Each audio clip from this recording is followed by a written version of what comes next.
Hello, we're going to be looking at the Cold War today. Um, the stations that we did prior to the notes on the Cold War mentioned the United Nations. The United Nations is going to be created at the end of the war, World War II, to make sure that there's peace throughout the world. It's very strong compared to the League of Nations that was created after World War One. 50 nations joined initially. Today, the UN has 193 members. All right, Germany is going to be divided. Going back up to the Potsdam Conference, it was held July 16th, August 2nd, 1945.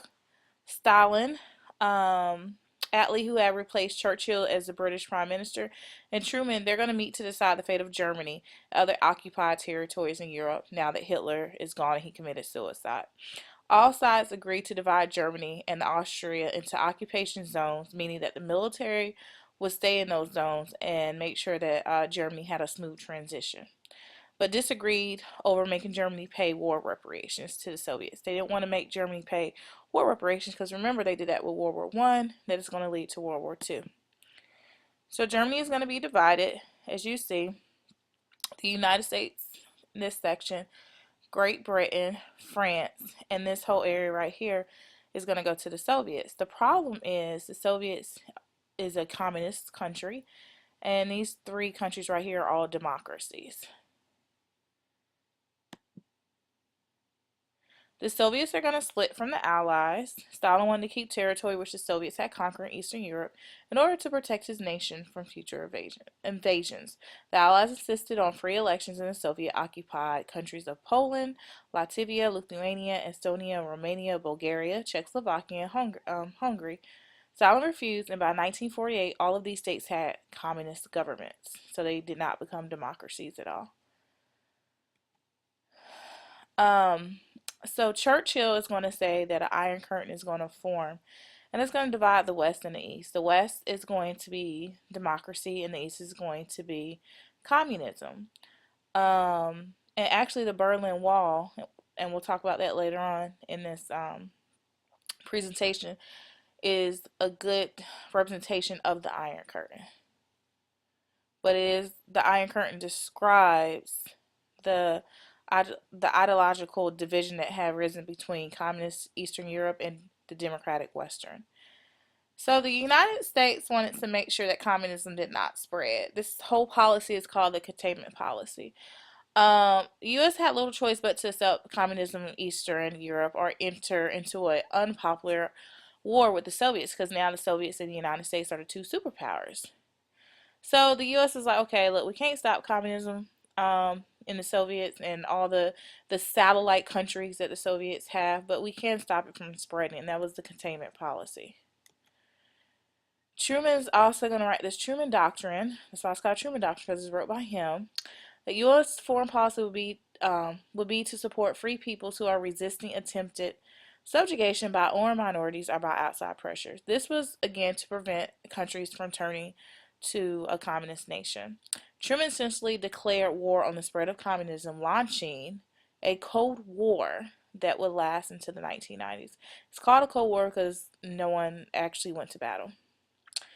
After Truman's speech, Congress is going to approve $400 million in economic aid to Greece and Turkey to prevent them from turning to communist countries. The Marshall Plan is also going to be implemented. It was the economic prosperity in Western Europe that followed minimized the potential for any further spread of communism in that region because we gave them money.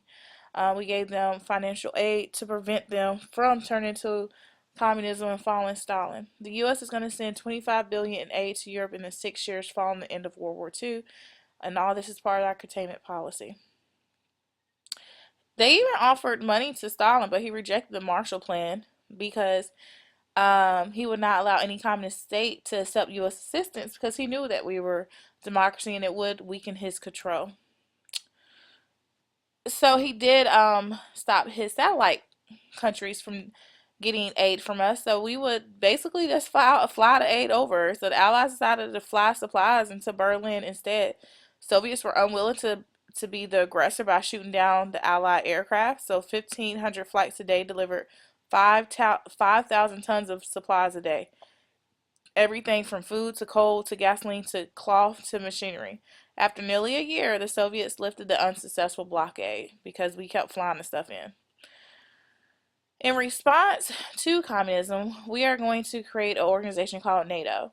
And this basically just consists of all countries that were democracies. Today, it still includes most of Europe, the United States, and Canada. In response to that, Stalin's going to he's going to organize the Warsaw Pact, which, unlike NATO, which was an alliance of free nations, the Warsaw Pact members were given no choice but to join by the Soviets.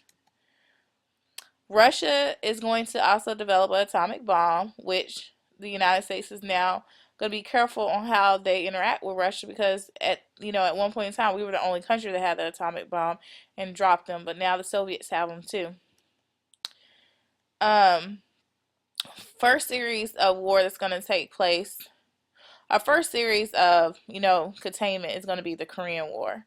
After World War II, Korea had been divided much as Germany had into a communist held north and a U.S. backed south. North Korea, backed by China, because China, you had the Communist Revolution take place in China, and the Soviets attacked South Korea, backed by the UN, using, however, mostly U.S. soldiers. Dispute was eventually settled by returning to essentially pre-war boundaries, but no formal peace was ever declared.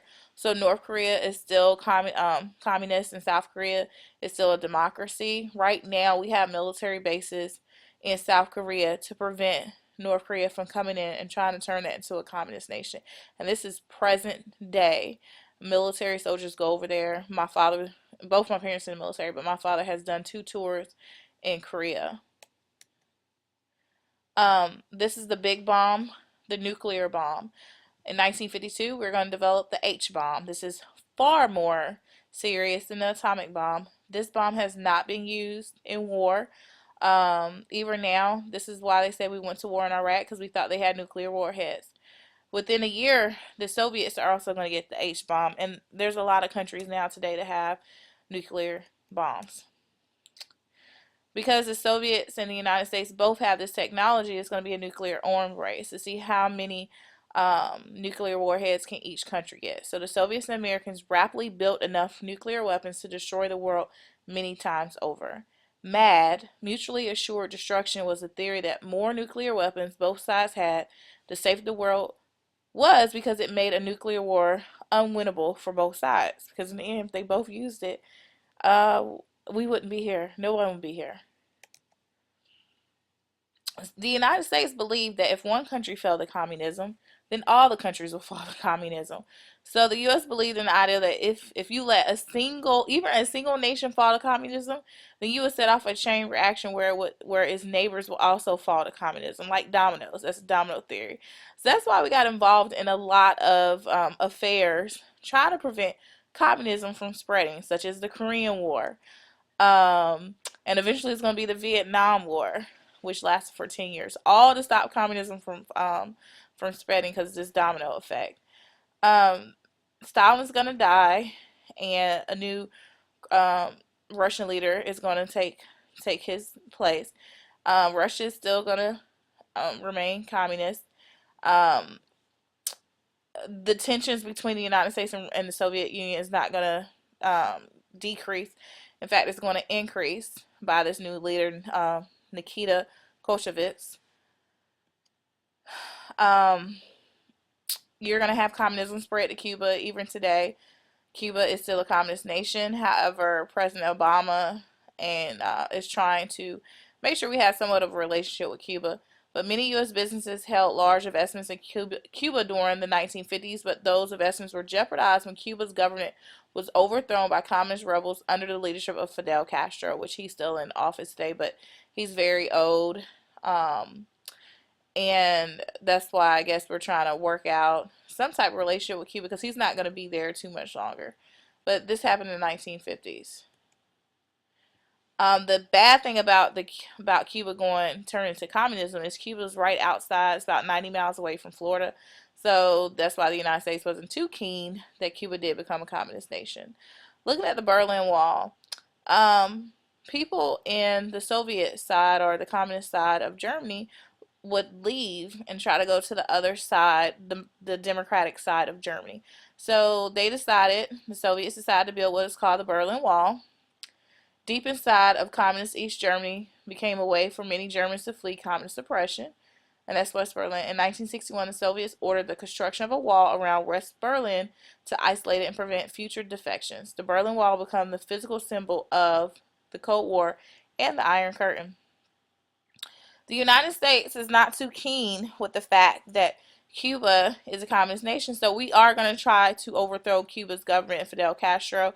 It was a huge failure. It was called the Bay of Pigs Invasions, where we sent Cuban exiles, like we trained them and sent them inside Cuba, hoping that they would overthrow Castro's government. That did not happen.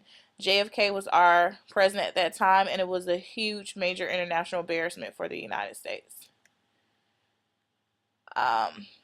The next thing we're going to have is the Cuban Missile Crisis during the Cold War. The Soviets placed nuclear missiles in Cuba in fall of 1962, and Cuba again is 90 miles from Florida. So we were very nervous to have nuclear warheads that close to our country, basically pointing at us. We didn't realize that nuclear warheads was there. We used to use airplanes to fly over Cuba, and that's how we detected it. So that was going to be the beginning of the Cuban Missile Crisis. The U.S. is going to demand their removal and enact a naval blockade of Cuba to stop Soviet ships from bringing in more missiles. Many thought that World War III was going to happen. It was a 13-day tension period, which both sides were threatening each other. The Soviets eventually backed down and removed the missiles, thanks to the U.S. publicly promising not to invade Cuba and secretly agreeing to remove American missiles from Turkey, because we did have missiles in Turkey that was facing the Soviets. But we said, look, we'll move the we will remove the missiles from Turkey if you take the missiles out of Cuba, please. So, like I said, we got involved in several wars. One of those wars being the Vietnam War. This war lasted for a long period of time, over 10 years. This is when we had the draft. The war actually starts in 1959, does not end in 1975. The U.S. backed South Vietnam against Soviet-backed communist North Vietnam. As tensions between the two Vietnams increased, the U.S. began sending military advisors and soldiers to train South Vietnamese troops. Eventually, hundreds of thousands of U.S. Combat soldiers went over there. And at this time, we didn't have enough people in the military, so there was a draft. The South is going to fall. The North launched a full-scale invasion of the South, March 7, 1975. Nixon had promised U.S. aid if the North violated the treaty, because the treaty was signed saying that the North would not come into the South and take over, but that's not what happened. As you see in this picture, these are the last few Americans that are trying to leave, or people that are trying to leave to get on these helicopters, because this was the American embassy and they attacked it. And basically, South Vietnam is going to become communist just like North Vietnam. We also had competition in space. Who can put the first man in space? The Soviets beat us with this. They put the first satellite in space, but however, we put the first man on the moon in space. Both the U.S. and USSR had captured German rocket scientists at the end of World War II and were pursuing missile technologies.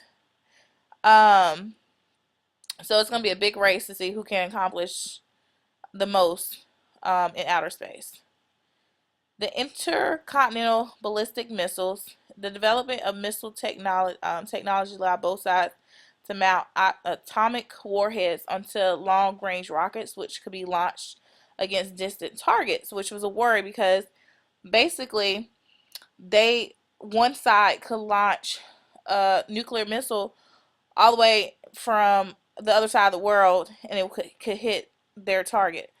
So that's why they was doing space exploration too, to see if they can attack, if either side could attack each other from like space with nuclear warheads. But anyways, Russia, like I said, put the first satellite. That first satellite was called Sputnik. In 1957, Russia's going to do that. The launches triggered a panic in the U.S. as Americans worried that the Soviets were gaining a technological advantage over the U.S. But finally, in 1969, we are going to put the first man on the moon. And that's Neil Armstrong. Apollo 11 became the first manned mission to land on the moon after a 4-day